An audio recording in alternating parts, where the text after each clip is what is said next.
Saya kira itu sudah. Ternyata itulah Agi.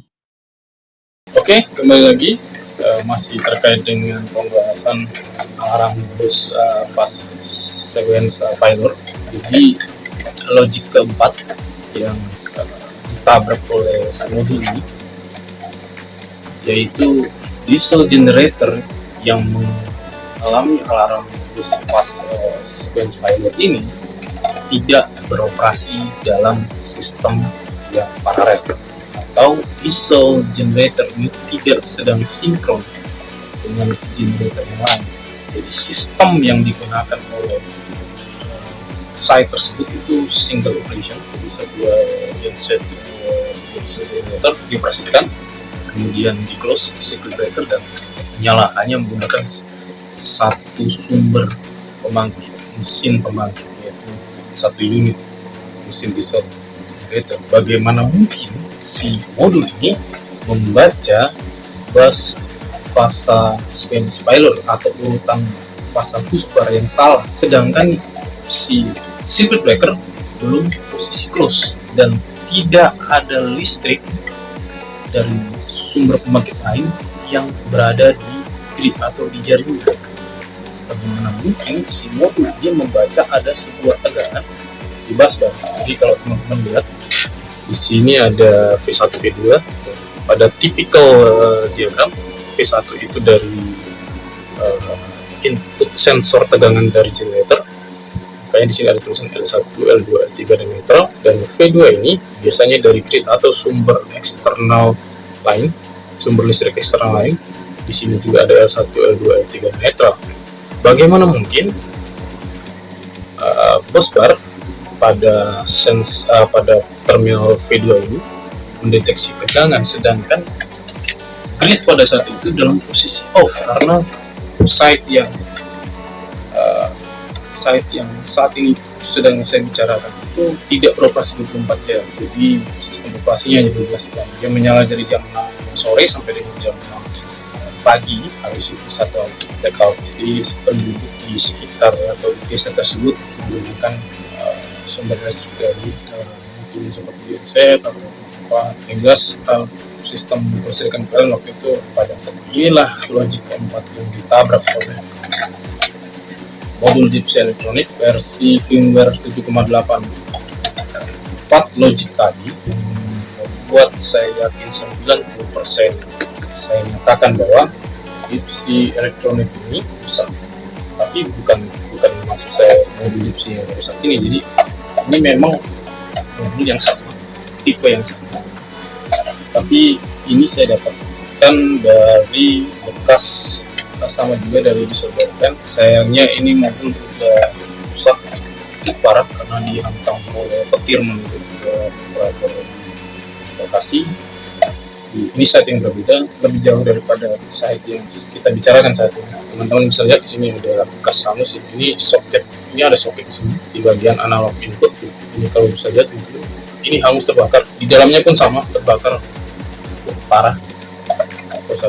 Jadi saya tidak punya produk ini yang dalam kondisi ya, saya berharap sih kemarin saya bisa pinjam produk Deep Sea Electronic DSE 8610 MK2 untuk keperluan konten. Tapi yang saya sampaikan bahwa memang saya sudah rencana atau punya niat membahas tentang Deep Sea Electronic, tapi hanya waktu yang dibatasi. Jadi untuk case ini aku sampaikan ke teman-teman bahwa si modul ini rusak, harus diganti atau lakukan upaya mungkin kabel atau dari mana yang masih bagus supaya si diesel generator ini bisa digunakan untuk keperluan operasional. Ataupun kalau tidak salah diesel generator ini pun posisi standby, kenapa perlu dinyalakan, informasinya untuk keperluan commissioning karena si prime mover atau mesin diesel itu habis selesai pemeliharaan major overhaul. Dan namun setelah major overhaul muncullah alarm. Dan itu tadi sedikit histori bagaimana alarm itu muncul.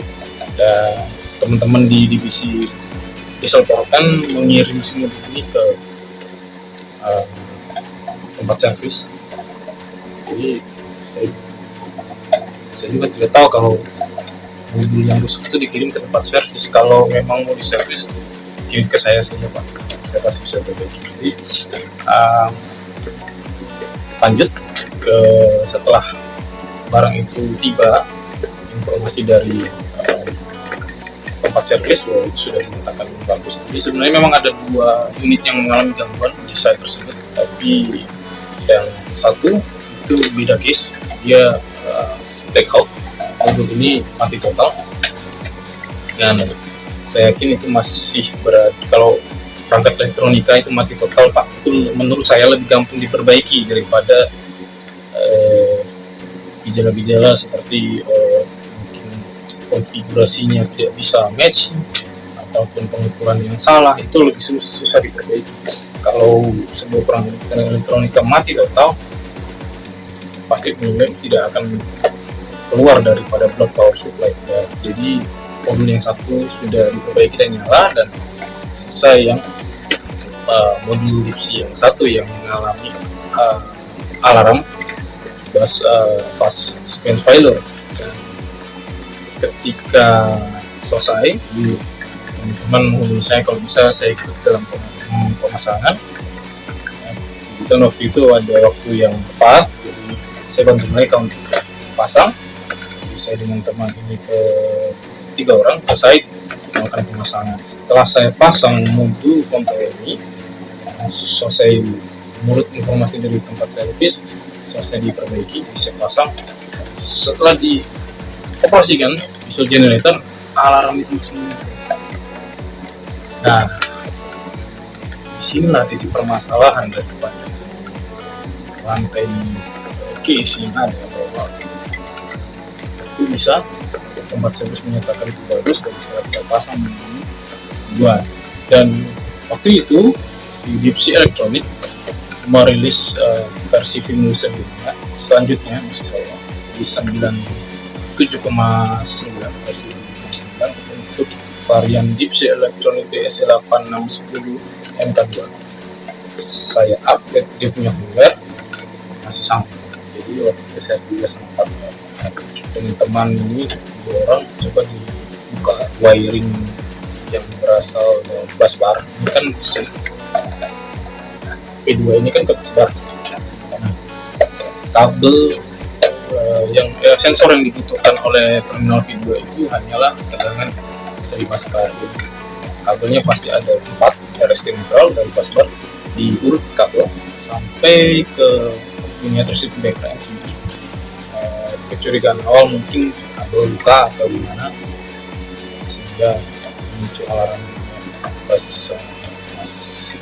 sequence failure, tapi tetap walaupun itu tetap tidak masuk akal bisa kepala karena circuit breaker pun belum close, tidak sumber tegangan dari luar.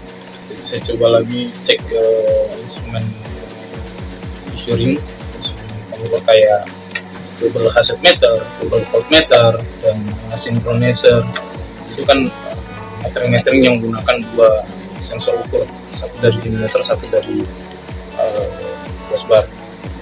Jangan sampai pada meter-meter ini mengalami short circuit di internal circuit diagram, proses internal circuit electrical di dalam, jadi mungkin memicu arang yang ada mobil konsol ini. Setelah dilakukan pemeriksaan, tidak ada ditemukan kabel yang luka ataupun terkelupas, semua dalam kondisi baik. Jadi saya penasaran waktu itu sampai saya melakukan sebuah percobaan. Jadi ketika modul ini saya pasang di instrumen panel di sisi V2 ini saya lepas. Jadi saya kita operasikan diesel generator, semuanya terhubung seperti source power, analog input, digital input, analog output, dan kontrol fungsi kontrol yang lain. Tapi terkhusus untuk V2 ini saya lepas. Dan case unik ini bahwa ada voltase 10-12 volt yang terukur di soket V2. Jadi kan ada soket ini V2, soket yang masuk di terminal. Nah, kita ukur di sana ada tegangan 10 sampai 12 volt pada soket V2. Nah, disinilah yang menjadi sebuah dilema. Kenapa bisa ada tegangan 10 volt yang terbaca pada sistem busbar, sedangkan sistem bisa tersebut di sistem kelistrikan desa tersebut itu dalam kondisi off atau blackout. Sinilah yang menjadi kecurigaan bahwa si modul ini membaca urutan fasa yang salah berdasarkan tegangan input yang masuk 10 sampai 12 volt pada V2. Sekali lagi, seperti yang disampaikan pada logik sebelumnya bahwa logik busbar sistem busbar pada saat itu dalam kondisi off. Itu yang membuat saya juga terkecoh di situ. Waktu kita shutdown dulu, kita dulu sambil menghilangkan pikiran dulu aja, bukan dulu punya masalah sampai di mana, saran masukan. Waktu itu kita sharing session di situ, dan ada sebuah saran yang bagus dari salah seorang teman lawan ini, mengatakan bahwa coba kita tukar. Kebetulan di site tersebut ada 3 unit diesel generator yang menggunakan modul yang sama, Deepsea Electronic tipe 810 yang kedua. Jadi kita tukar, kita change konfigurasinya, copy paste, kita pasang, alarmnya masih sama. Di modul DC810 ini kita pakai dari unit lain, tetapi alarm yang sama. Disitulah yang mematahkan vonis saya waktu itu, yang menjudgment bahwa modul ini rusak. 4 logika tadi itu terpatahkan karena usul dari seorang teman tadi, mobilnya ditukar. Itu disebut dengan metode demokratis. Jadi kalau kita belajar di perguruan tinggi, ada beberapa metode kepemimpinan, ada otoriter, ada demokratik, dan lain-lain. Jadi perbedaan antara keduanya kan cukup signifikan. Saya rasa metode demokratik ini juga harus diterapkan di unit. Kalau waktu itu saya menggunakan metode otoriter, saya ahli di sini, jadi itu harus ikut dengan saya punya pemikiran. Kalian tidak boleh memberikan sebuah tindakan yang keluar daripada konsep-konsep yang saya pikirkan. Itu adalah metode otoriter. Berbeda dengan metode demokratik. Kalaupun saran itu masuk akal, itu harus dicoba, karena itu adalah metode penyelesaian masalah yang paling ampuh dalam ini. Saya yakin informasi ini hanya sekedar informasi dasar terkait metodenya tadi, penyelesaian sebuah masalah, dan terbukti dengan saran yang satu teman lama yang sampaikan, problem itu bisa diminimalisir. Jadi waktu itu kita sepakat bahwa ada sebuah kegagalan wiring di dalam instrumen panel atau panel sinkron yang digunakan oleh diesel generator yang mengalami gangguan fast sequence busbar fast sequence failure. Oke, waktu sudah mendekati durasinya sampai 20 menit, kita akan mencoba lagi di bisa yang part tadi.